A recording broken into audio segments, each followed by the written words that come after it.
आप देख रहे हैं डार्क फाइल्स। डार्क फाइल्स की आज की इस कहानी में आगे बढ़ने से पहले अगर आपने अभी तक डार्क फाइल्स चैनल को सब्सक्राइब नहीं किया है तो कर लें, और ऐसी ही और वीडियोस के लिए देखें अनहोनी। चैनल के लिंक आपको नीचे डिस्क्रिप्शन बॉक्स में मिल जाएगी। प्रमोशन होने के बाद मैं बहुत ही खुश था, और हूँ भी क्यों ना।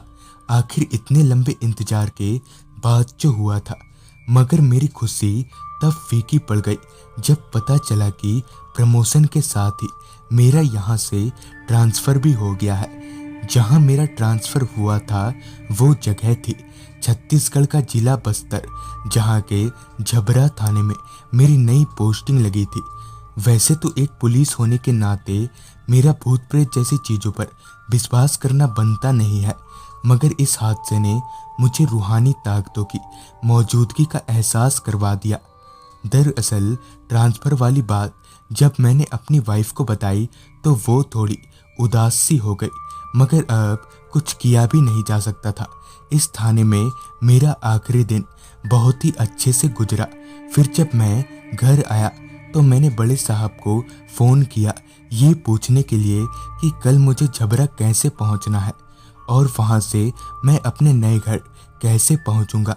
जिस पर साहब ने कहा, देखिए आपको ज़्यादा कुछ नहीं करना है, आप बस यहाँ से बस में बैठ जाइएगा। आगे पूछने पर साहब ने बताया कि बस्तर बस स्टैंड से मुझे और मेरी वाइफ को लेने झबरा थाने का ही एक हवलदार आ जाएगा, जो मुझे मेरे घर भी दिखा देगा।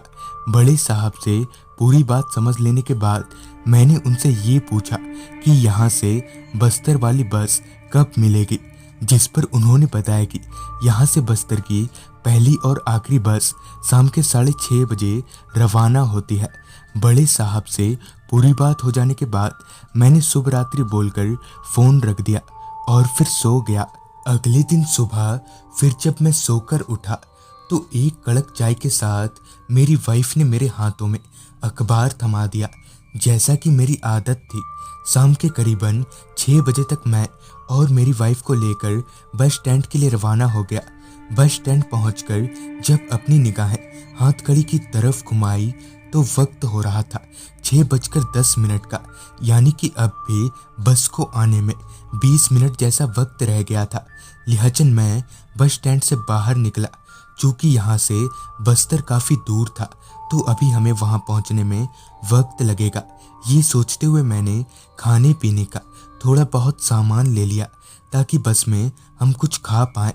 मेरे बस स्टैंड में वापस आने के कुछ देर बाद ही बस आ गई, जिसके साथ ही मैं और मेरी वाइफ बस में चढ़ गए। कुछ देर बाद ही बस ठीक अपने टाइम पर यानी कि 6:30 बजे वहाँ से खुल गई।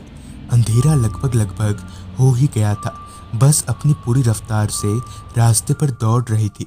बस्तर को जाने वाली इकलौती बस होने की वजह से बस में भीड़ तो थी ही, मगर अच्छी बात तो ये थी कि हम दोनों मियाँ बीवी को बस में चढ़ते ही एक सीट मिल गई थी। थोड़ी देर बाद कंडक्टर मेरे पास भाड़ा लेने को आया तो मैंने कंडक्टर से पूछा, भाई साहब वो बस्तर कब तक आ जाएगा? जिस पर उस कंडक्टर ने कहा, अभी थोड़ा और वक्त लगेगा बस्तर आने में, आप चिंता मत करो, बस वहीं तक जाएगी।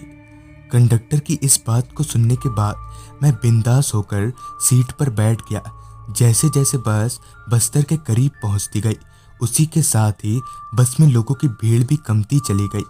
आखिर में वो वक्त भी आया जब बस में हम मियाँ बीवी को छोड़कर सिर्फ ड्राइवर और कंडक्टर ही रह गए थे।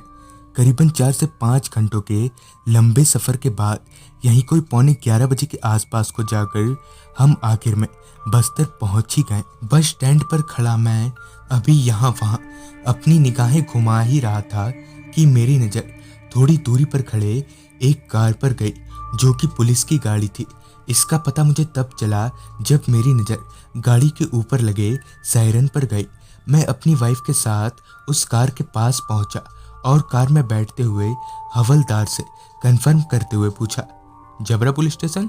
जिस पर उस हवलदार ने अपना सिर हाँ में हिलाते हुए कहा, हाँ जी सर जी, बैठिए। लिहाजन मैं गाड़ी का दरवाज़ा खोलकर सामने ड्राइविंग सीट के बगल में बैठ गया और मेरी वाइफ पीछे। हमारे बैठते ही उस हवलदार ने कार को आगे बढ़ा लिया। फिर जब हमारी बातचीत शुरू हुई तो उसने अपना नाम शंकर बताया। चलते चलते कुछ देर बाद ही हमारी कार पक्के रास्तों से गांव के कच्चे रास्तों पर आ पहुंची, जिससे कार की रफ्तार बहुत ही स्लो हो गई। वो रास्ता जिस पर अभी हम आगे बढ़ रहे थे, उस पर चांद की रोशनी और कार के हेडलाइट के सहारे ही काम चलाना पड़ रहा था। और तो और रास्ते पर हमारे अलावा और कोई नज़र भी नहीं आ रहा था।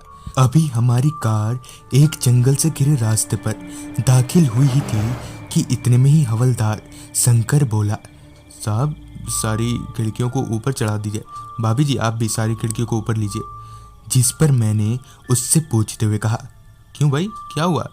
जिस पर शंकर ने कहा, वो सब मैं आपको बाद में बताऊंगा, पहले आप खिड़की ऊपर चढ़ाइए। मेरी समझ में तो कुछ आ नहीं रहा था, मगर शंकर जिस तहम्मुल से बोल रहा था, ये सुनकर मैंने और सवाल जवाब ना करते हुए गाड़ी की सारी खिड़कियों को ऊपर चढ़ा दिया। अभी हम लोग उस जगह से कुछ दूर ही गए होंगे कि अचानक ही हमारी कार आगे नहीं बढ़ पा रही थी। मगर हैरत वाली बात तो ये थी कि शंकर गाड़ी का एक्सीलेटर दबाए हुए था और तो गाड़ी भी उस वक्त चालू ही थी। तभी मैंने नीचे उतरने के लिए गाड़ी का दरवाज़ा धीरे से खोला ही था कि शंकर चिल्लाते हुए मुझे गाड़ी का दरवाज़ा बंद करने को बोलने लगा। मेरे दरवाज़ा बंद करते ही माथे का पसीना पोंछते हुए शंकर गाड़ी से बाहर निकला और अपने जेब में से एक कागज़ की पुड़िया निकालकर गाड़ी के ऊपर चारों तरफ कुछ छिड़कने लगा। उसे ये अजीब हरकतें करता देख मेरी तो कुछ पल्ले ही नहीं पड़ रहा था। तभी मैंने गाड़ी का दरवाज़ा तो नहीं मगर विंडो को नीचे गिराया, ये देखने के लिए कि टायर कहीं गड्ढे में तो नहीं अटक गया। मैंने गाड़ी से अपना सिर बाहर निकालकर नीचे टायर की तरफ देखा तो पाया कि कार के टायर को किसी के बालों ने बुरी तरह से जकड़ रखा है।